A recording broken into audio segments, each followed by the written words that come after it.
যা হয়েছে তা ভালোর জন্যই হয়েছে। আপনি শুধু ভাবুন কি করে প্রাসাদের সুরক্ষা ব্যবস্থা আরো বাড়ানো যায়, আর তার জন্য কাদের কাদের বিরুদ্ধে শাস্তিমূলক ব্যবস্থা গ্রহণ করতে হবে। ঠিক বলেছ চন্দ্রত, কিন্তু সবার আগে জ্যোতিষবীর। আপনি আদেশ করুন মহারাজ, আমি যত শীঘ্র সম্ভব ওকে সিংহল থেকে দূর করতে চাই।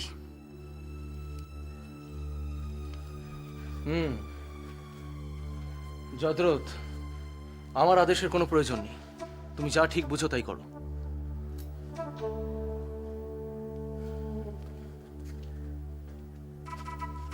আর একটা কথা মহারাজ, কুমার যদি নিজেকে সংশোধন করে নেয় তাহলে তার থেকে ভালো আর কিছু হয় না। কিন্তু একটা কথা মনে রাখবেন, খাঁচায় বন্দী বাঘ কিন্তু বনের বাঘের থেকে অনেক বেশি ভয়ঙ্কর হয়, কারণ সে স্বাধীনতার মর্ম বোঝে, আর তাই সে নিজেকে মাঝে মাঝে মুক্ত করার চেষ্টা করে, আর মুক্ত করতে গিয়ে আঁচড়ে কামড়ে। ব্যাস, আমি সব বুঝতে পেরেছি। আমি সতর্ক থাকবো।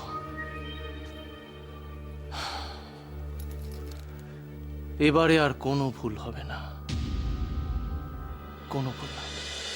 মানুষের মহত্ব কখনোই তার অর্থনৈতিক কাঠামো বা সমাজে তার কি স্থান তা দিয়ে বিচার করা যায় না।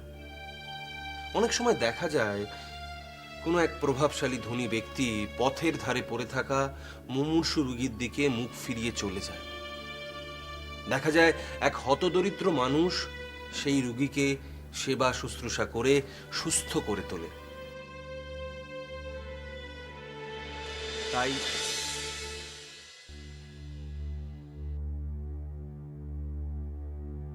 খনা,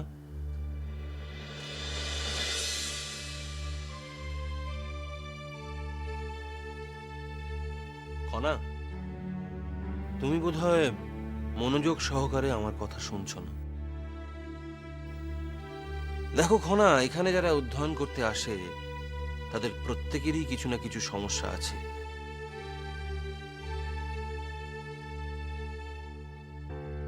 কিন্তু সেই সমস্যার কারণে যদি অধ্যয়ন ব্যাহত হয় তাহলে এই আশ্রমে এসে লাভ কি বলো?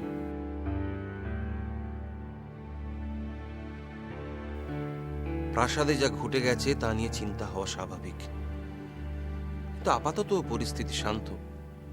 তাই যা ঘটে গেছে তাই নিয়ে ক্রমাগত চিন্তা করে চলাটা অর্থহীন।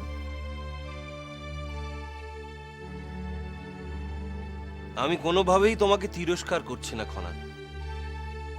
এত বড় একটা ঘটনা ঘটে যাওয়ার পর মানুষের মনে তার প্রভাব পড়বে না তা হয় না। কিন্তু তুমি ভুলে যেও না খনা, এই বিদ্যার অধিকার অর্জন করার জন্য তুমি প্রবল সংগ্রাম করেছো। তাই সবকিছু ভুলে গিয়ে তোমার এখন একমাত্র লক্ষ্য হওয়া উচিত অধ্যয়ন। খনা, তুমি একজন রাজকুমারী। রাজ পরিবারের সমস্যা সংকট তো থাকবেই, কিন্তু সেই নিয়ে তুমি যদি অধিক বিব্রত হও এবং সবসময় তাই নিয়েই চিন্তা করো তাহলে তো তুমিই ক্ষতিগ্রস্ত হবে।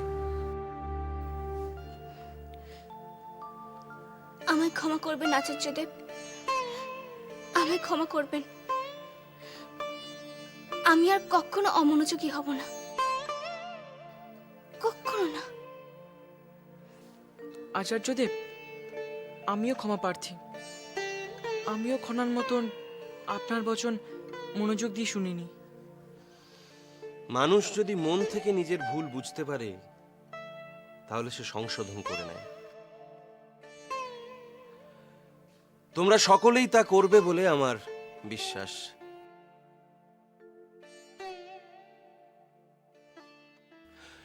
কিন্তু তোমরা মনে করো না যে আমি যা যা বললাম সব খনাকে উদ্দেশ্য করেই বলেছি।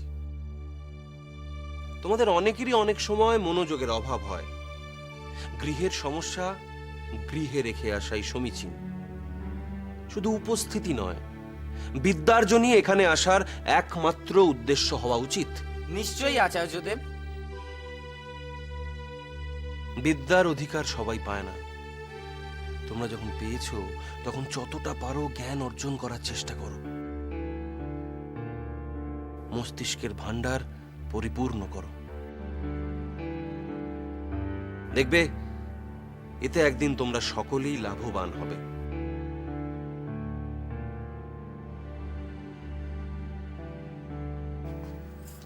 আমার একটা কথা কি মনে হয় যেন ঐশিকা, জয়দ্রথ আমাদের রাজপরিবারের কেউ না হয়েও যেভাবে আমাদের পাশে এসে দাঁড়িয়েছে, আপনজনও কেউ করে না।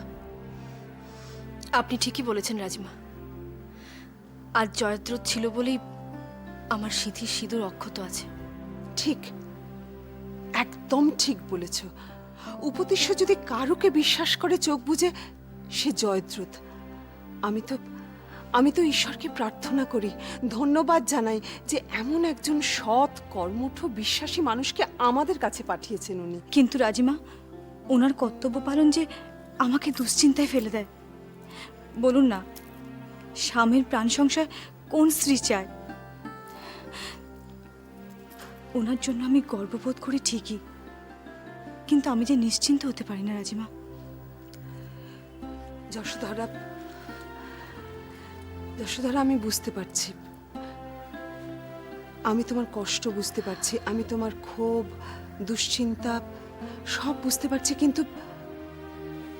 কিন্তু আমি যে তোমাকে কিভাবে সান্ত্বনা দেব, দেখো তোমার অশান্ত মন আমি কিভাবে শান্ত করব, আমার কাছে এর কোনো উত্তর নেই। হ্যাঁ যশোধরা,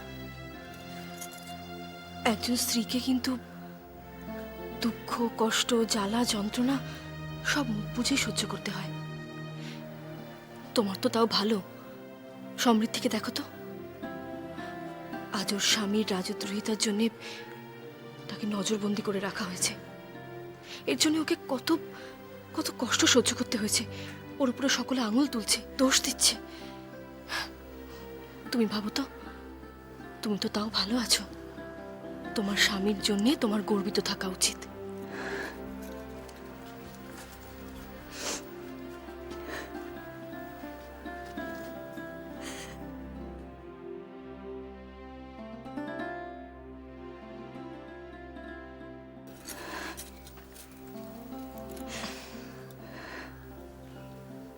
এ কি যশোধরা, তুমি কাঁদছো?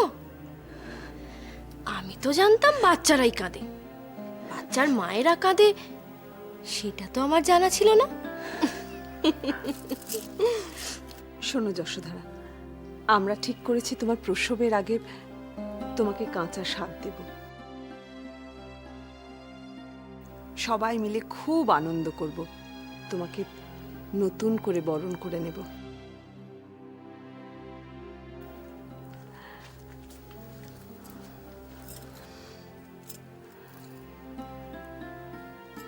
তোমাকে আমরা খুশি দেখতে চাই, তাই তার জন্য যা যা করার আমরা সব করব, বুঝেছ?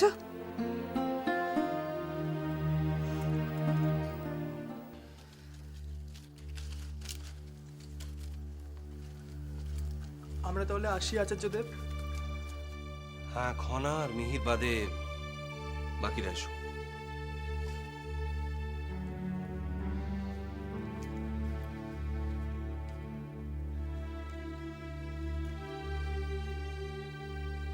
তোমাদের দুজনের সঙ্গেই আমার কিছু গুরুত্বপূর্ণ কথা আছে। খনা, মহারাজের সঙ্গে আমার কথা হয়েছে। মিহিরের অস্ত্র শিক্ষার বিষয়টা শুনে আমিও সত্যিই খুব আনন্দিত হয়েছি, কিন্তু তার বিরোধিতার ব্যাপারে মহারাজের মতো আমিও চিন্তিত। যে কোনো নতুন কিছু বিষয়ের প্রতি মানুষের বিরোধিতা অত্যন্ত স্বাভাবিক, কারণ নতুন কিছুকে গ্রহণ করতে মানুষ ভয় পায়। ভয় পায় এতদিনকার ভারসাম্য বা স্থিতিশীলতা নষ্ট হবার। কিন্তু মানুষকে যদি যুক্তি দিয়ে বোঝানো যায় যে যা হবে তা ভালোর জন্য হবে, মানুষের উপকারে লাগবে, তাহলে আর কোনো সমস্যাই থাকে না। খনা, আমি চাই যে সভায় যখন বিরোধিতা হবে তখন সবার সব প্রশ্নের উত্তর দেবে তুমি। আমি মহারাজের সঙ্গে এ বিষয়ে কথা বলেছি। আমি? হ্যাঁ, তুমি খনা। কারণ মিহির তোমার পরম বন্ধু, আর সে এই বন্ধুত্বের প্রতি নিবেদিত প্রাণ। সে তোমার এক কথায় নিজের জীবনের ঝুঁকি নিয়েছে, রাজ পরিবারকে সাহায্য করেছে, কিন্তু এখন সে আর নিরাপদ নয়। মহারাজের গুপ্ত শত্রুরা যে কোনো মুহূর্তে তাকে আক্রমণ করতে পারে। তাই মিহিরকে সাহায্য করতে গেলে তোমাকে দায়িত্ব নিয়ে তার অস্ত্র শিক্ষার বিষয়ে যে কোনো উপায়ে তার অনুমোদন আদায় করতে হবে খনা। কিন্তু আচার্যদেব, আমার বক্তব্যকে তারা মেনে নেবেন? আমাকে তারা মেনে নিতে পারবেন? তুমি যদি যুক্তিসঙ্গতভাবে তোমার বক্তব্য পেশ করতে পারো, সবাই হাসি মুখে মেনে নেবে খনা। আর কেউ যদি রাজকুমারীকে মেনে নিতে না চায়, তাহলে বুঝতে হবে তার বা তাদের অহমে লাগছে। আমি একটা কথাই বলবো, তোমার উপস্থিতি নিয়ে মৌখিকভাবে কেউ কোনো বিরোধিতা করবে না বলেই আমার বিশ্বাস। আর যদি বা করেও, তাহলে তুমি বলবে একজন রাজকুমারীর পূর্ণ অধিকার রয়েছে নিজের মতামত প্রকাশ করার। খনা, শুধু একটা বিষয় মনে রাখবে যে ধর্ম, বর্ণ, এই সবার থেকে আগে হলো মানুষ, তার মনুষ্যত্ব। আর মানুষের পূর্ণ অধিকার রয়েছে নিজেকে রক্ষা করার। আর তার মধ্যে যদি মনুষ্যত্ব থাকে, তাহলে সে নিজের পাশাপাশি যে দুর্বল, যে অসহায়, তাকেও রক্ষা করবে।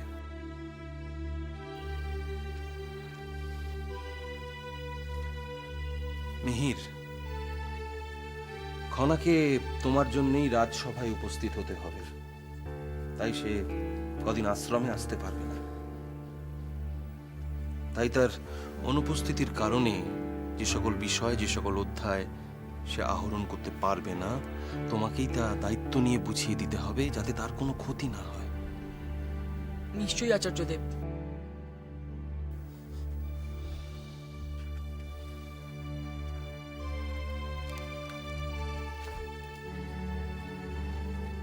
নাও খনা, এই মহামূল্যবান পুঁথিগুলো প্রাসাদে ফিরে গিয়ে অধ্যয়ন করো।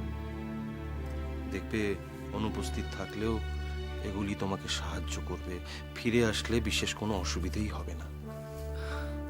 আপনি আপনি আমার অস্ত্র শিক্ষার ব্যাপারে সমর্থন করেন? শিক্ষা শিক্ষাই মিহির, তা সে পুঁথিগত হোক বা অস্ত্র শিক্ষা, তাতে বিশেষ কিছু যায় আসে না।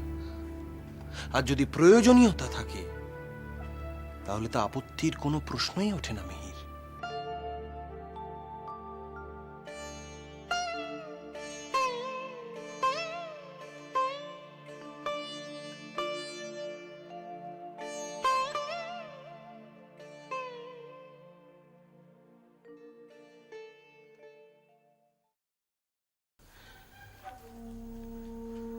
ভয় শুধু একটাই তো জটা, এই সভার পর খাদ্যমন্ত্রীও না আমাদের ছেড়ে চলে যান। তেমন কোনো সম্ভাবনা দেখতে পাচ্ছেন মাসুমা? সম্ভাবনা থাকুক আর না থাকুক, যা ঘটার তা তো ঘটবেই। এই যে মহান আমার এই পরিণতি হবে, তা কি আমরা কোনোদিনও ভেবেছিলাম? তার কি কোনো সম্ভাবনা দেখা দিয়েছিল? ভাইয়ের মুক্তির কোনো আশা আছে? না ত্রিজটা, না। এখনো পর্যন্ত আমি তোমাকে সেরকম কোনো আশ্বাস দিতে পারছি না। রাজুদি, কি সংবাদ? দুঃসংবাদ।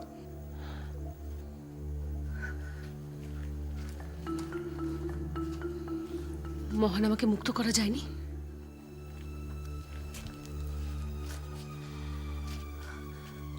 কি হয়েছে খুলে বলুন। অনেকেই হয়তো রাজকুমারকে সাহায্য করতে চাইতেন, কিন্তু কিন্তু রাজিমার উপস্থিতি সবকিছুতে জল ঢেলে দিল। তিনি এমন চোখের জল ঢেললেন আর মহারাজের এমন গুণকীর্তন করলেন যে সবাই গলে জল হয়ে গেল। এমনকি যারা চরম রাজবিদ্বেষী তারাও মহারাজের সমবেতী হয়ে উঠেছেন। কেউ মহান আমার পাশে দাঁড়ালো না। কেউ না। আপনি? আমার একার পক্ষে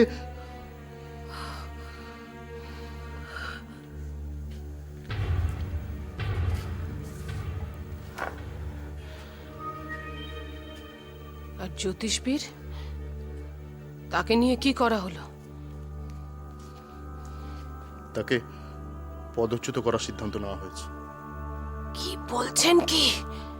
হ্যাঁ, শুধু তাই নয়, প্রধানমন্ত্রী মশাই সিদ্ধান্ত নিয়েছেন তাকে অনুরাধাপুরম থেকে দূর করে ছাড়বেন।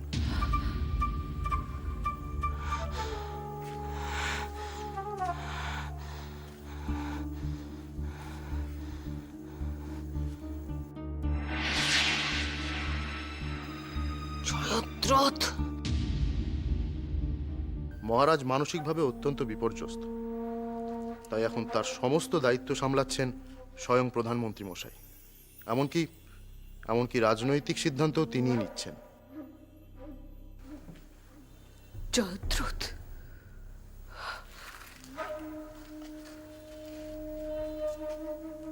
বড্ড সাহস বেড়েছে তোমার, তাই না? তোমায় তো আমি ছাড়বো না জয়দ্রথ। প্রধানমন্ত্রীর আসনে বসে তুমি রাজা হওয়ার স্বপ্ন দেখছো।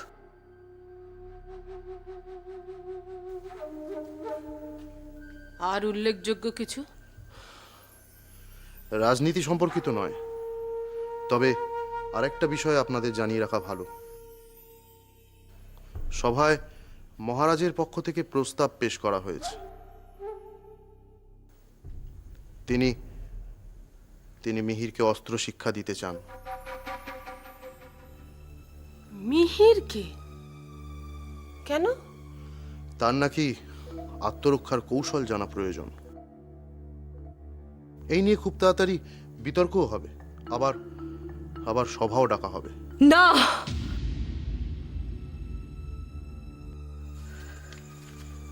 মিহির কোনো মতেই অস্ত্র শিক্ষা করতে পারে না। কিন্তু মহারাজ যে উপতিষ্য কি চায় বা না চায় তা আমার জানার দরকার নেই, কিন্তু মিহির অস্ত্র শিক্ষা করতে পারে না, কোনো মতেই না। প্রয়োজনে আপনি তা নিশ্চিত করবেন। আমি? হ্যাঁ, আপনি। না হলে আপনার থেকে কি লাভ?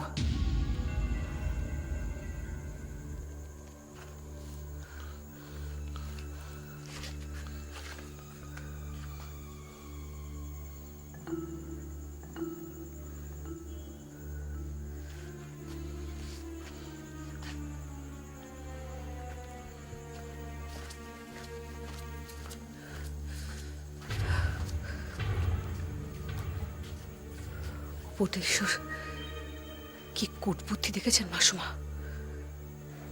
জয়দ্রথের সাহায্যে সে চারপাশে একটা বলয় তৈরি করছে। মহানামাবন্দী, জ্যোতিষবীর নির্বাসিত। এই সময় সে মিহিরকে তৈরি করছে ভবিষ্যতের জন্য,